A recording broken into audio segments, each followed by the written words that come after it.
Baik, selamat siang. Sekarang saya bersama dengan Bapak Saiful Bahri, Ketua DPD Aptrindo Banten. Selamat siang, Pak. Pak, nomor Assalamualaikum. 35 ya? Waalaikumsalam warahmatullahi wabarakatuh. Ya, Terima di kasih, mobil. Pak Saiful, Ya, untuk kesediaannya berkenan untuk bergabung dengan Trasgo, Pak. ya, sama-sama, Mas. Ya, Pak, menarik terkait apa yang akan kita ulas siang ini, Pak. Di Juni lalu kan dari Aptrindo Banten mengadakan silaturahmi sekaligus koordinasi, Pak, dengan stakeholder Hmm, tracking di Banten Raya gitu, Pak, terkait penanganan truk odol. Apa ya. saja poin yang di waktu itu, Pak? Poin-poinnya sih satu, memang kita pertama BPTD ngasih informasi akan melakukan razia, tapi di titik-titik tertentu, khususnya di pertambangan yang memang dari sisi load-nya itu 2 kali sampai 3 kali lipat dari ketentuan odol. Hmm. Itu ininya. Halo, ada Mas? Baik. Ya, di luar itu, Pak, ada lagi, Pak, poin yang disampaikan, Pak. Kalau kedua, kerjasama sosialisasi dalam rangka ya meminimalisir sebetulnya sih. Kalau untuk bicara tentang apa katakanlah zero odol, sepertinya sih impossible gitu kan. Jadi meminimalisir apa yang bisa dilakukan, terutama untuk titik-titik tertentu yang memang akan dilakukan kerjasama gabungan untuk razia yang masalah truk-truk yang bermuatan odol. Itu sebetulnya ininya. Terus selanjutnya juga uh, selain katakan razia ada sosialisasi juga gitu kan ke pemilik barang juga bahwa tentang apa aturan masalah odol yang langsung BPTD akan berkoordinasi dengan Apindo, terutama dengan pemilik barang. Karena kan sebelum titik permasalahannya di pemilik barang sih gitu kan. Itu sebetulnya yang apa, yang konsennya kemarin itu ya. Kemudian banyak hal sih sebetulnya. Salah satunya kan kita kan jujur aja minta staging dalam hal ini khusus angkutan pelabuhan ya. Angkutan pelabuhan itu kan sesuatu hal yang sangat mustahil untuk diterapkan masalah odol. Ya, itu ya. Kenapa mustahil? Karena dari sisi jumlah trackingnya itu tidak sebanding dengan tidak berbanding lurus dengan infrastruktur yang ada. Kemudian dengan volume muatannya juga gitu. Dari sisi lain kita akan kesulitan juga untuk pengadaan kendaraan. Pengadaan kendaraan itu kan tidak mudah sekarang aja inden gitu kan. Dan memang kan dibutuhkan biaya yang sangat tinggi, apalagi kalau boleh dikatakan 2 kali lipat lebih kendaraan yang harus diadakan oleh para pengusaha tracking itu. Jadi ini kemudian kan itu kan pelabuhan-pelabuhan di Banten itu kan ada 3 pelabuhan internasional, sehingga akhirnya kan akan mengganggu masalah apa loading unloadingnya, bongkar muatnya, sehingga akhirnya terjadi demorit gitu kan. Itu infrastruktur juga belum siap, kendaraan juga kita juga sangat tidak siap, pemilik barang juga sangat sangat tidak siap juga karena memang mereka tidak mau kalau umpamanya uh, yang biasa satu mobil jadi 2 mobil gitu kan, kecuali ada campur tangan dari pemerintah dalam hal ini masalah perhitungan tarifnya. Kita sudah sama-sama tahu lah bahwa tarif apa katakanlah harga kendaraan tiap tahun kan naik lumayan besar. Kemudian spare part, faktor pendukungnya, equipment semua naik gitu kan. Nah, sementara kita naiknya kan hanya pada saat kenaikan BBM dan itu pun sekarang digerus lagi. Iya, dari pertemuan setelah di acara silaturahmi tersebut kan dari pihak Atrindo Banten kan melakukan audiensi juga, Pak, dengan SDP. Terkait Ya, itu juga disampaikan, Pak. semua ada korelasi.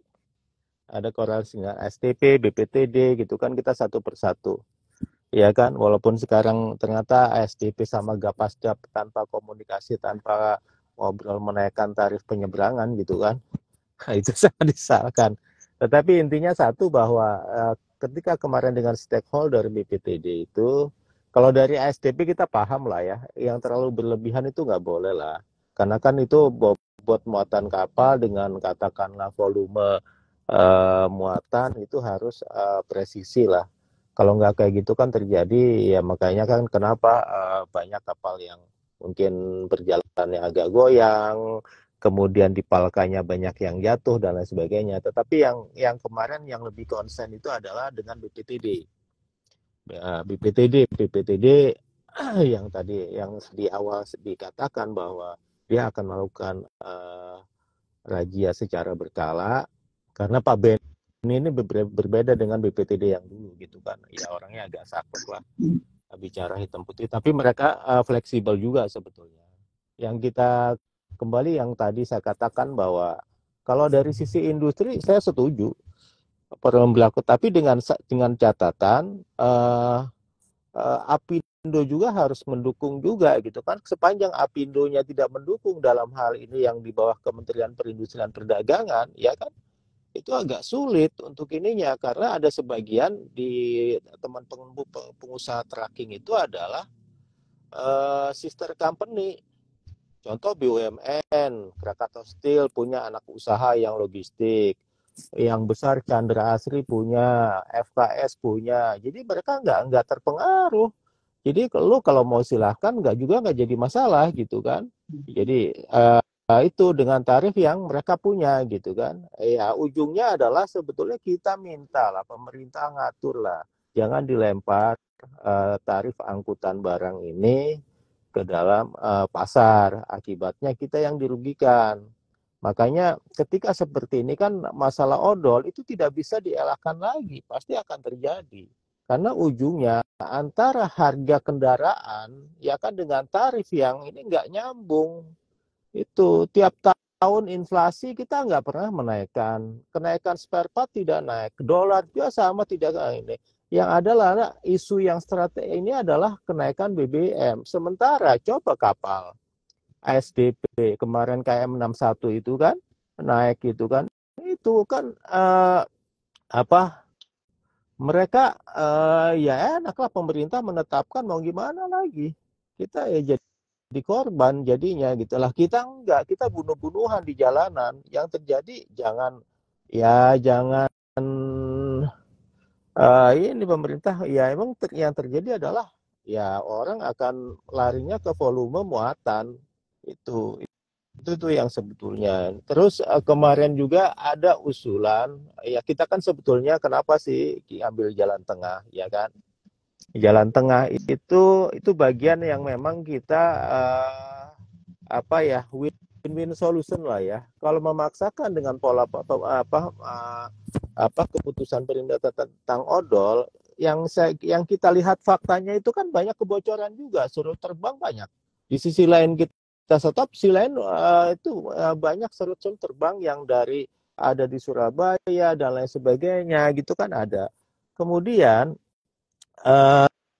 yang kedua yang menurut saya yang perlu saya sampaikan juga kemarin ke BPTD itu adalah itu kan dasar odol dari BUPR yang katanya 43T itu kalau memang pemilik barang tidak mau katakanlah menaikkan tarifnya ketika muatannya dikurang atau muatannya tarifnya itu sama lah dengan sekarang gitu kan tapi muatan kurang ya jadi masalah kalau kami pengusaha tracking ya karena ada korelasi sama cicilan leasing itu nggak bisa dihindari gitu. Makanya kalau kita bisnis dengan mobil baru, kemudian tanpa ada subsidi silang dengan mobil nggak akan pernah ada untung. Yang ada kita subsidi. Itu yang terjadi gitu kan. Karena ya harga kendaraan tiap tahun naik 5-10% ya gitu. Sekarang yang dulu 800, bayangkan dulu 800 juta dengan sekarang 1,3 juta, kenaikan kita baru sekali. Mereka udah 1,3 M ya, ini baru sekali gitu kan. Makanya kami mengusulkan salah satu, udahlah ya BPTD dalam hal ini dia akan berusaha sebagai sarana untuk menyambung aspirasi kita. Salah satunya ya Pak, sudahlah ya kalau bisa kita kan nggak pernah dapat insentif pengusaha tracking, tidak pernah dapat keringanan bunga, ya kan? Dan semua kemudahan-kemudahan yang diberikan oleh pemerintah. Tapi faktanya kita adalah sebagai salah satu pelaku logistik nasional yang berkontribusi besar dalam pembangunan nasional. Dalam hal ini menyangkut kebutuhan barang dan lain sebagainya gitu kan. Itu. Ya cobalah kalau memang kayak gitu, yang 43T itu setengahnya udahlah buat subsidi ke pengusaha angkutan yang disalurkan melalui katakanlah pemilik barang, nggak jadi masalah gitu kan. Kalau pemilik barang tidak sanggup, tidak bisa gitu kan, dengan alasan inflasi, persaingan dan lain sebagainya gitu kan. Ini akibat yang menurut saya ya kayak telur sama ayam, tidak akan pernah putus-putusnya gitu kan. Ini yang Nah, kita usulkan, nah BPTD menerima usulan itu karena permasalahannya dari dulu kan di tarif. Dari dulu di tarif permasalahannya. Kita itu sepanjang memang tidak ada penetapan dari pemerintah batas atas selamanya akan bunuh-bunuhan. Itu yang kita sampaikan gitu kan. Kemudian kemarin juga sempat juga yang salah satunya adalah selain kita ngambil jalan tengah, artinya gini, jalan tengah itu berat kendaraan ditambah berat JBB sama JBE ya, berat kendaraan ditambah berat muatan yang ketentuan odol tambah setengah lagi kalau kita ya, jadi 1,5 muatannya gitu kan. Kalau umpama 13 ton tambah 7 tambah 6,5 berarti kan 20-an lebih gitu kan. Ya itu yang kita minta sebetulnya. Kita kan karena kan secara teknologi kendaraan sendiri tracking udah banyak berubah. Ban yang tadinya cuma 800 sekarang 1.100. Kemudian horsepower dan lain sebagainya jauh lebih meningkat. Itu yang sebetulnya kenapa kami dari awal tetap memperjuangkan yang katakanlah yang MST yang 13 ton itu gitu kan. Kalau itu tidak kita perjuangkan, kembali ke odol sampai kapanpun, saya yakin masalah zero odol tidak akan bisa terrealisir. Dan diakui sendiri oleh mereka gitu kan. Oleh mereka emang susah gitu kan. Apalagi kalau menyangkut masalah pelabuhan. Iya, sulitlah, tarifnya rendah, ya kan, harga kendaraan mahal, kita disuruh 2 kali lipat dari kendaraan yang sekarang. Impossible. Itu makanya butuh insentif dari pemerintah atau dibarter lah, daripada semua untuk infrastruktur kan seolah-olah kita tracking ini adalah yang salah satu penyebab utama rusaknya jalan. Padahal jangan lupa kelas jalan pemerintah yang kelas 1 itu hanya kecil dibandingkan yang kelas 2, kelas 3. Karena di desainnya memang repotnya itu didesain dengan yang ketentuan odol itu, ya kan? Itu tuh yang barangkali yang perlu saya sampaikan, Mas. Baik. Artinya kondisi sampai hari ini masih buntu di pemilik barang ya Pak, yang belum bisa mengondisikan. Belum, karena kan antar kementerian sendiri kan masih belum klop. Ya kan? Apindo selama ini kita ajak bicara juga nggak mau. Awal-awal pernah kita ketemu, tapi sampai sekarang nggak bisa. Karena bagi mereka itu keuntungan mereka kegerus ketika kan ada kenaikan dari sisi logistik angkutan trackingnya gitu kan. Itu yang ini ya gitu. Nah ini kan harus pemerintah lah, kita nggak bisa. Kemudian kita harus kita nggak hanya cukup Aptrindo dalam hal ini. Semua stakeholder dalam hal ini harus bahu-membahu gitu kan, untuk berjuang bersama-sama. Kita udah melakukan yang namanya judicial review dan segalanya gitu. Tapi faktanya kan seperti itu gitu kan mentah di pendaftaran gitu kan. Nah, tapi kita pun rencana akan melakukan itu lagi gitu kan. Jadi ya intinya kita memperjuangkan aspirasi teman-teman pengusaha tracking. Kemudian fakta yang selanjutnya itu adalah terjadi ketidakadilan dalam hal penegakan pengawasan kendaraan odol. Maka sering saya bilang kadang-kadang banyak pengusaha ya yang petugas sendiri ya dalam hal ini orang ini pernah gitu kan curcol lah bahwa mereka bilang bahwa wah kita ngandangin mobil nggak tahu ditelepon sama bintang 9 katanya kan gitu ya jadi kan hal-hal kayak gitulah yang ini Ya. jadi ada ketidakadilan di samping ketidakkonsistenan ya kan jadi ketidakadilan di lapangan fakta lapangan kita bicara fakta lapangan bukan kita bicara perasaan atau katakanlah asumsi fakta lapangan kayak gitu jadi itu tidak konsisten sehingga akhirnya ketika anget-anget tai ayam lah yang ini ditindak kita tadinya jujur di awal-awal odol itu dari industri udah siap lah tapi fakta ketika kendor berlaku lagi lah tarif yang lama volume yang lama kita ditekan kembali karena banyak sebagian besar dari yang punya barang itu punya perusahaan logistik juga. Itu permasalahannya Mas yang kita yang sangat ya tantangan sih bagi pengusaha tracking, tapi tantangannya harus ada regulasi dari pemerintah.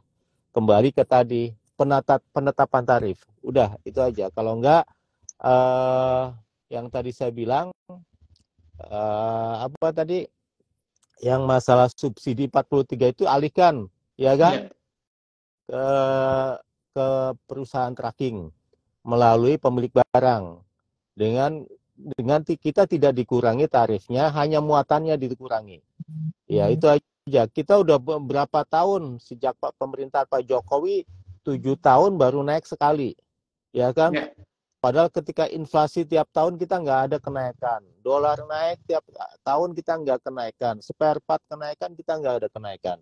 Yang ada sekarang adalah penurunan. Itu. Ya itu Mas. Baik. Pak, melihat kewenangan dari BPTD ini kan yang kita lihat terbatas untuk penegakan hukum di transporter saja gitu Pak. Apakah selama ini memang seperti itu Pak? Tidak sampai ke pemilik barang untuk power dari BPTD ini, Pak? Dia tidak punya kewenangan ke sana. Keterbatasan. Lagi-lagi dia hanya bisa menghimbau. Itu kan. Banten kan pernah kan melalui meminjam bekerja sama dengan kepolisian ya kan untuk memanggil pemilik barang dalam rangka masalah odol. Tapi kan kembali ke semula lagi itu dengan bagian pengawasan penindakan ya kan bukan yang bagian regulasi ya kan karena kewenangan masalah itu adalah di Disperindag itu bahasanya dari BPTD. Baik. Artinya akan menjadi ya tidak akan selesai gitu. Maksudnya ketika dari BPTD melakukan razia, sementara dari pemilik barang ya tetap mau tidak mau gitu Pak. Acuh gitu Pak. Ya akan sulit lah. Karena kan inti permasalahannya di pemilik barang. Kalau kita pukul rata aja masalah penindakan pengawasannya. Ya kan? Konsisten, komitmen semuanya gitu kan. Kan kalau kita bicara sebetulnya saya pernah ngobrol dengan lantas di Banten ya, nggak terlalu sulit. Tapi mereka menyadari juga bahwa kalau ini diberlakukan akan banyak hal yang masalah kebutuhan dari masyarakat yang barang ini, kemudian kapal yang memang bongkarnya jadi lama dan lain sebagainya gitu kan. Bagi mereka katanya nggak sulit dan saya yakin juga nggak sulit. Tapi kan permasalahan intinya kita bukan hanya di bawah, intinya di atas. Kalau umpamanya PUPR, Kementerian Perhubungan, Perdagangan bergandengan tangan selesai, ya kan? Tapi kan yang dikoyak-koyak di atas, ya kita bayangkan di atas saja kan masih belum klop gitu kan, apalagi di bawah gitu kan. Kalau logika kita masalah penegakan itu kan gampang. Kalau atasnya bersih, beres, bawah pasti gampang. Tapi kalau bawahnya aja selalu sebagai pengawasan benar atas tidak diklopkan, itu selamanya nggak akan terjadi gitu kan. Itu yang dikatakan juga oleh Kepala BPTD. Kalau filosofi kebersihan kan atas dibersihin, bawah ya gampang lah. Tapi kalau bersihnya, bawahnya ya dibersihin, atas tidak pernah dibersihin, sampai kapan tuh tetap akan kotor gitu kan. Ya itu aja sih. Baik, baik. Tapi Pak, melihat pelaku odol di Banten sendiri, Pak, apakah yang terjadi di lapangan, apakah pelakunya adalah semua, Pak? Maksudnya dari perusahaan kecil sama perusahaan besar, Pak? Ya, kita kan nggak bisa nutup mata, semua sama-sama tahu sebagian besar memang kan melakukan itu. Ya kan, dari industri, pelabuhan, apalagi pertambangan bisa 2 kali lipat, 3 kali lipat. Dia hanya umpamanya bisa jadi 40 tonan gitu kan. Itu fakta, itu yang bikin rusak. Tapi sebetulnya kalau dari industri atau dari pelabuhan itu kelebihannya nggak terlalu berat gitu kan. Ya kan. Ya, tapi kalau ini hal-hal yang kalau menurut saya kan prioritasnya kemarin saya usulkan, cobalah untuk titik-titik tertentu, jalan-jalan daerah-daerah tertentu yang pertambangan yang muatnya 2 kali sampai 3 kali lipat itu dulu. Karena itu faktor yang sangat-sangat merusak jalan. Contoh muatan pasir, udah basah, dipadetin gitu kan, akibatnya bebannya udah sangat jauh lah. Kalau untuk muatan industri atau katakanlah pelabuhan bisa 2 kali lipat mereka itu. Yang sebetulnya kita coba usulkan. Memang ya Pak Kepala Balai ya walaupun memang ada ketegasan karena dia mantan pelaku juga, ya dia fleksibel lah. Tapi dia akan tetap melakukan yang namanya penertiban, tapi hanya untuk titik-titik tahap awal. Tapi ketika menyangkut nanti masalah pelabuhan industri, dibicarakan juga bersama-sama lagi gitu kan. Itu sebetulnya. Baik, baik. Pak, untuk yang pelaku transporter muatan pasirnya, Pak, di luar naungan dari Aptrindo ya, Pak? Ya, saya sering bilang gini, kan kalau di Banten lucu, Mas. Jadi setiap kejadian tracking laka atau kecelakaan nabrak orang, pernah ada yang meninggal atau nabrak kendaraan. Jadi seolah-olah itu semua anggota kita. Padahal tidak semua perusahaan tracking atau pengusaha tracking itu adalah anggota Aptrindo. Kita sebagian besar itu di pelabuhan dan sebagian di industri. Ya kan, itu yang memang anggota kita. Tapi mungkin karena branding kita sudah kuat di sana gitu kan, sehingga apapun itu kita selalu mereka menyalahkan kita gitu kan. Atau mungkin tidak ada asosiasi atau organisasi yang lain yang selama ini timbul, jadi tidak ada penyaluran ke siapa nih. Jadi tetap aja Aprindo lagi yang jadi kambing hitam. Itu ya, kita juga sama lah. Sebetulnya ingin safety first lah, bahwa keselamatan itu adalah bagian utama yang harus sama-sama kita jaga. Tapi kalau pembinaan dari stakeholder dalam hal ini, saya udah mengusulkan juga kemarin gitu kan, artinya dengan kepolisian, dengan BPTD, dengan Dishub juga gitu kan, untuk membuat yang namanya pembinaan ke driving ya, ke driver, yaitu dalam bentuk safety driving ya kan, gimana berkendara yang baik, apa yang baik. Kita tahu rambu-rambu dan lain sebagainya, kapan ngerem, kapan ini, dan juga defensive drivingnya, yaitu bagaimana sikap kita dalam hal berkendara gitu kan, ketika menjalankan kendaraan gitu kan. Itu penting juga gitu kan, karena tanpa rata-rata kita kan sama-sama tahu kecepatan pertumbuhan tracking dibandingkan kecepatan katakanlah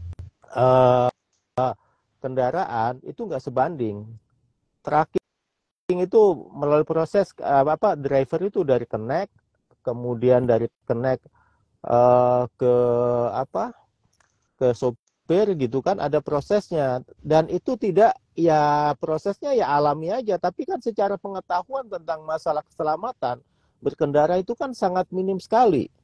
Ini jadi penyebab satu-satunya bukan sebatas masalah load atau dimensi. Pembinaan terhadap driver pun itu adalah salah satu yang harus dilakukan oleh semua. Jadi bukan hanya tanggung jawab Aptrindo, tanggung jawab semua gitu kan.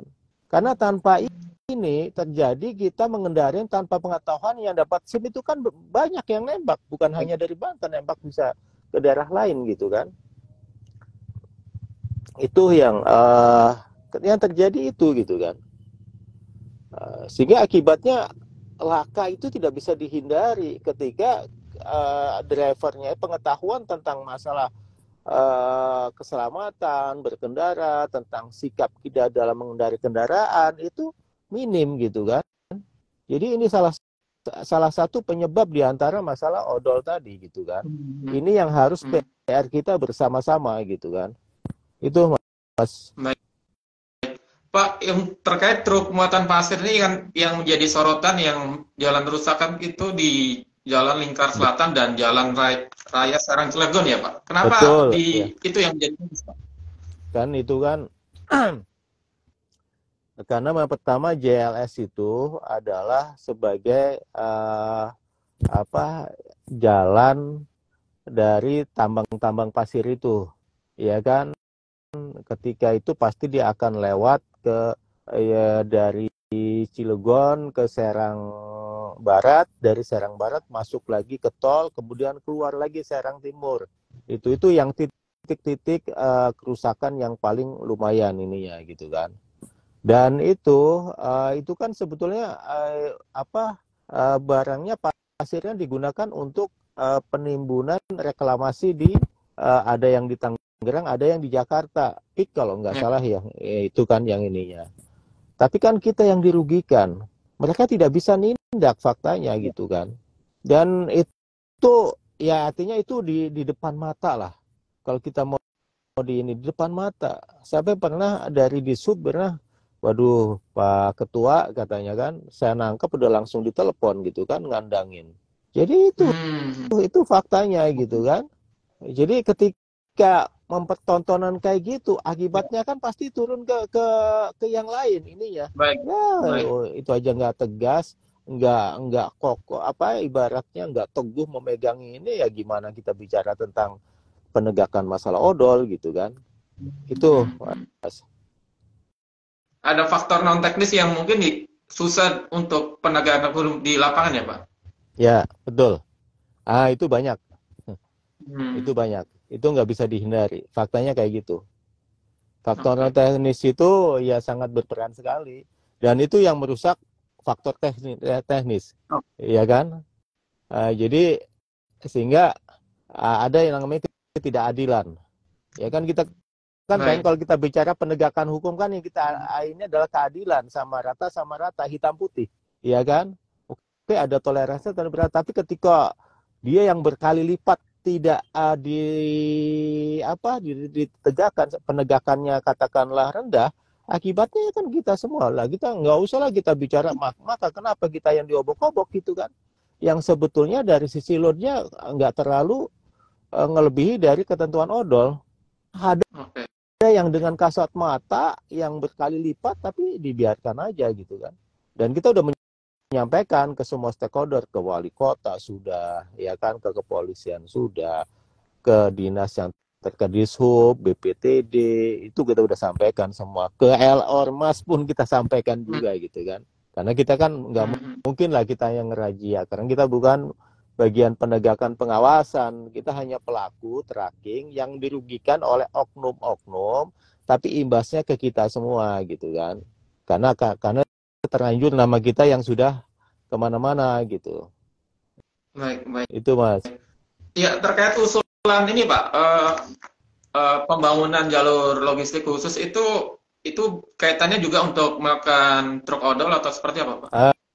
Ya, maka itu sama ya. Jadi kemarin dengan BPTD itu, alhamdulillahnya kita satu persepsi kalau untuk hal itu. Pada saat RPJMD Provinsi Banten, saya lupa ya, pada saat masih Pak Rano kalau nggak salah gubernurnya, kita udah mengusulkan mengenai jalur logistik supaya tersendiri gitu kan, yang dikorelasikan dengan jalur-jalur ke industri supaya tidak mengganggu jalannya kendaraan publik gitu kan. Kita akan lebih lancar, ya kan, akan lebih aman juga gitu kan. Selain lancar, aman, itu salah satunya memang harus ada jalur logistik itu gitu kan. Dan kita usulkan juga ke BPTD, dan BPTD menanggapi dengan positif, dan memang mereka juga punya ide yang sama dengan kita. Tanpa itu itu ya selamanya kita akan selalu dengan kendaraan-kendaraan publik, dan masalah laka tidak bisa terelakkan. Itu ininya, dan memang itu PR lah. Tapi kalau kita pengen nanti lebih aman, lebih lancar, salah satunya harus ada jalur logistik, jalan logistik khusus yang korelasi dengan industri dengan pusat-pusat produksi. Oke, dan itu masih sebatas usulan ya, belum ada progres untuk. Iya. Nah, tapi usulan itu kita udah sampaikan ke BPTD. BPTD juga menangkap ide kita itu untuk disampaikan ke yang lebih atas juga gitu kan. Karena mereka pasti akan mengusul ke PUPR juga sebagai yang punya jalan gitu kan. Itu ininya. Tapi ya usulan-usulan kita relatif diterima lah oleh Pak Kepala Balai, Pak Beni dalam hal ini ya. Karena ya komunikasi itu kata beliau harus dua arah. Nggak bisa kita menang kalah, tapi gimana caranya kalau seandainya kita kalau hitam putih kan nggak kita bukan negara yang memang berlaku seperti kita, asas musyawarah mufakat harus kita kedepankan. Sepanjang kita permasalahan masalah laka, masalah kerusakan dan sebagainya bisa kita minimalisir.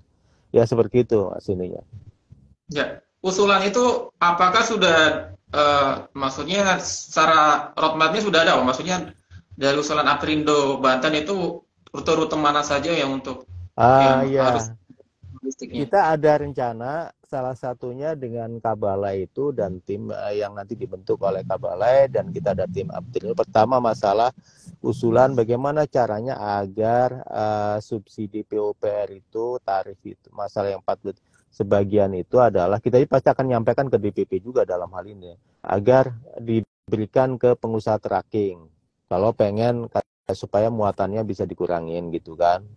Itu yang pertama. Yang kedua, tim ini nanti akan mengkaji secara detail ya kan, by data mana-mana aja. Nah, dan ini jadi usulan kita bersama untuk disampaikan ke provinsi juga ke pusat juga gitu kan. Kayak ini bagian salah satu terlepas tapi minimal dengan katakan merespon dengan positif Kabalai itu bagi saya udah nilai plus lah ya. Jadi bisa bersama-sama untuk memperbaiki logistik nasional agar secara IPL ya, indeks performa logistiknya salah satu dari trackingnya itu bisa naik kembali lah. Sekarang kan turun kembali nih. Iya betul. Iya itu kan. Kalau IPL-nya ini kan kita kan menjadi masalah bersama lah. Jangan kita selalu sebagai pihak yang selalu disalahkan gitu kan. Ini sebetulnya yang kita. Jadi ada beberapa usulan yang kita bukan hanya sekedar katakan, tapi ngasih beberapa usul, kita diskusi dan alhamdulillah ada beberapa kesepakatan diantaranya yang tadi. Tuh. Termasuk masalah tarif pun BPTD akan bantu kita juga. Walaupun sebetulnya kita udah berkali-kali kan. Artinya akan disampaikan ke pihak yang lebih tinggi dalam inti Kementerian Perhubungan lah. Itu. Walaupun nggak tahu hasilnya. Ya itu. Ya, baik. Terakhir Pak Saiful, setelah melakukan audiensi dengan BPTD, ASDP, apakah ada agenda lanjutan Pak untuk mungkin dari Aprindo Banten melakukan audiensi Pak dengan instansi lain Pak? Kita sih pengen ada rencana kita gabungan ya, gabungan antara BPTD, ASDP, Dishub, kabupaten kota dengan kepolisian untuk bersama-sama melakukan yang namanya, kita lebih ke problem solving aja lah ya. Tetapi ada jalan tengah dalam hal ini tentunya ke teman-teman anggota Aprindo yang di pelabuhan dan sebagainya. Tapi kita juga konsen juga ke masyarakat gitu kan, untuk sama-sama lah agar masyarakat jangan jadi korban juga gitu kan. Walaupun itu bukan teman-teman anggota Aprindo, tapi kita wajib mengingatkan juga bagian kontribusi Aprindo Banten buat masyarakat gitu kan. Artinya ngasih pemahaman lah ya kan tentang masalah keselamatan di jalan raya dan lain sebagainya. Dan insya Allah kemarin kita dengan Pak Kepala Balai akan kita lakukan, cuma tinggal masalah waktu aja. Ya, ya, ya itu yang ininya. Walaupun sekarang ada masalah baru kenaikan penyeberangan. Iya, tapi ya kita punya semangatnya problem solving lah. Baik, baik. Baik, terima kasih Pak Saiful untuk waktunya. Semoga lewat Sama-sama. diskusi ini bisa Ya, memberi titik temu ya Pak. ya, amin. Ya, oke, sama-sama Mas. Baik, Terima kasih juga. baik. Ya. Selamat siang. Assalamualaikum Pak. Waalaikumsalam warahmatullahi wabarakatuh.